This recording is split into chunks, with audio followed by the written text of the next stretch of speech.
Alright YouTube, so the second and final video I wanted to make today was about YouTube. And I really wouldn't be making a video about this if I didn't think it could potentially affect me in any way. Excuse me, I just need to drink some coffee here.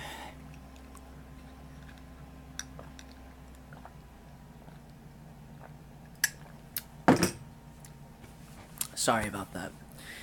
And basically, I guess they added, or kind of reiterated some points on harassment and cyberbullying. So I'm going to read off straight directly from the Google YouTube help. The link will be in the description. But harassment and cyberbullying. We want you to use YouTube without fear of being subjected to malicious harassment. In cases where harassment crosses the line into a malicious attack, it can be reported and it will be removed. In other cases, users may be mildly annoying or petty and should simply be ignored.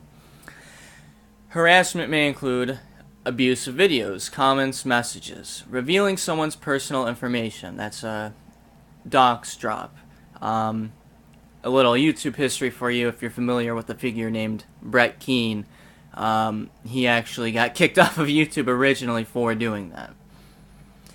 Maliciously recording someone without their consent, deliberately posting content in order to humiliate someone, making hurtful and negative comments / videos about another person, unwanted sexualization, which encompasses sexual harassment or sexual bullying in any form, and incitement to harass other users or creators. Now, the problem with this I have is you really have to, it's really not precise in what it means. Like, what is considered an abusive video, comment, or message? I mean, if you're going to delete and ban people for abusive comments, you're talking about a large proportion of YouTube, which is comprised mainly of trolls in the first place. I can understand revealing someone's personal information, maliciously recording someone without their consent, deliberately posting content in order to humiliate someone. That's another one. A response video is typically made. There's a difference between a troll video, right? But a response video is someone arguing against a point the original person made in their own video. So, like, if I made a video and you responded to it, that'd be a response video.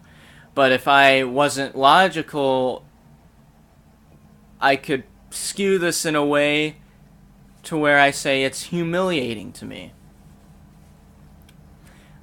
Making hurtful and negative comments / videos about another person. Like, what is that supposed to mean? I just kind of feel like these 3 bullet points: abusive videos, comments, messages, deliberately posting content in order to humiliate someone, and making hurtful and negative comments / videos about another person could easily be put into 1 point.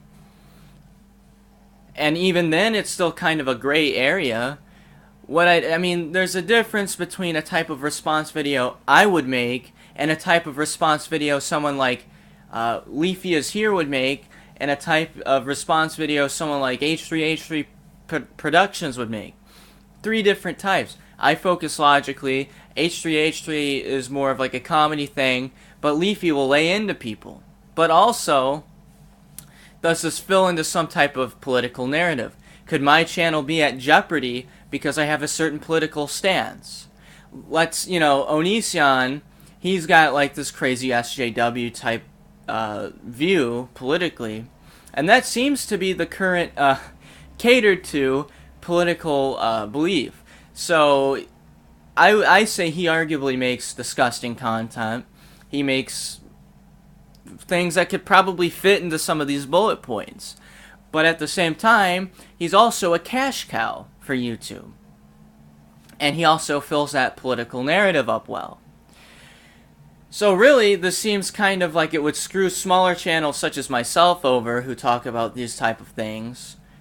I mean, yeah, I'm not cussing people out here on YouTube. I'm responding to them, but who's to say they wouldn't view it as, ooh, abusive material or humiliating content? I feel this kind of screws any channel over that doesn't make YouTube a lot of money, and who even knows? You know, there's channels literally comprised. You know, they have millions of subscribers that literally got their start by making video responses, like H3H3 and Leafy is Here. Now, Leafy is Here does basically strictly response videos and rants. In fact, this kind of is like the big dogs today. It's almost like looking at old YouTube. These people just rant about anything and everything. And this is what, you know, back in the day when this whole vlogging channel wasn't really explored too much in depth, and then the top dogs of the vloggers came out, which were basically the same thing as, you know, Leafy is Here, or H3H3, but it'd be shittier quality, and it would be nearly a decade ago. Now, I love YouTube. It's arguably my most favorite site here on the internet. I've spent almost every day, I mean, like, I watch it like I watch TV. You know, I have it as background noise when I'm cleaning. I listen to it when I'm making things, like if I'm making things out of wood, or if I'm doing simple tasks, or I'm cooking, I listen to YouTube. You know, I've been using this site damn near every day for literally, I'd say since spring of 2008. With the exception of maybe like a month of combined time, probably due to me being grounded or something as a child.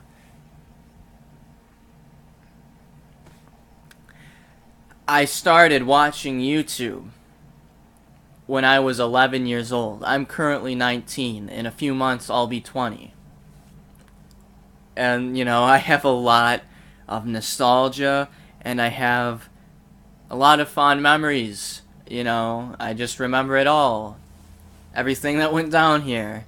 I mean, I just recently started making videos. I mean, I've had a few channels in the past, but they were stupid as hell.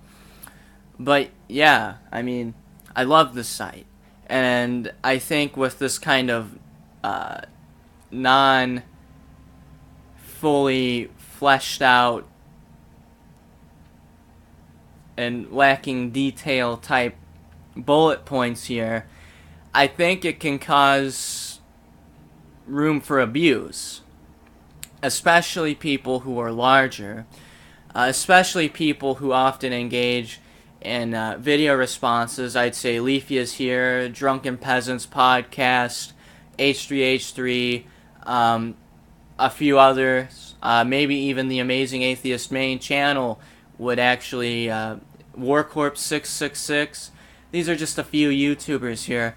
But these guys mainly do video responses where they have the video in their video. Does it mean that some big corporation, I mean not too big, but like a publication like BuzzFeed can go to the Amazing Atheist the next day and say, hey buddy, we're gonna bitch at YouTube and you're gonna get banned. I mean at the current time I made this video, he's probably has upwards of 30 videos about BuzzFeed. From first glance at least. You know, Leafy is Here is kind of drama. H3H3 is still video responses. That's more for comedic effect, but it's still video responses. So I think it falls in this gray area, and I think it really has the potential to be abused on horrific levels. Like, and I imagine if it does start, we have the power, people. We don't have to stay here on YouTube. I'm sure in response, if it started getting nasty, people would start making their own video kind of repository sites for basically a YouTube style outlay or layout, and people would just start making videos on there, I'm sure it would be easy to migrate. It's only a matter of time before Google fucks up. That's why I opened up the Dailymotion channel as a backup account. But yeah, I think this is kind of concerning. I mean, really concerning. Because it's, maybe channels, almost breaking the million threshold or in the millions of subscribers, they'll be fine because they make YouTube money. But someone like me, almost to 200 subscribers, they don't give a shit about me. They're going to kick me off in a heartbeat because, for one, I'm not a partner. For two, I'm not making them any money. So I have a target on my back. That's about it, YouTube. Peace out.